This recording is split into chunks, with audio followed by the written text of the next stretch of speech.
కరవుతో పంట ఎండిపోకుండా ప్రభుత్వం ప్రత్యేక చర్యలు తీసుకుంటుందని వ్యవసాయ మంత్రి సోమిరెడ్డి చంద్రమోహన్ రెడ్డి తెలిపారు. మే, జూన్ నెలల్లో చీనీ తోటలకు ట్యాంకర్ల ద్వారా నీటిని సరఫరా చేస్తామని చెప్పారు.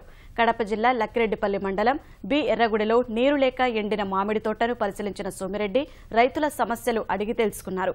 చెరువు పూడికతీత పనులు ప్రారంభించారు. కరవు పరిస్థితుల్లో ఆదుకోవాలని రైతులు విజ్ఞప్తి చేశారు.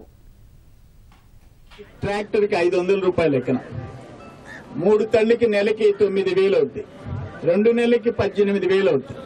వర్షం రాకపోతే 3 నెలల గురించి 3 నెలలు కూడా పొడిగించేదానికి ఆలోచిస్తాం. అందుకని ముందు ఇంచుమించు 18,000 రూపాయలు అవుతుంది.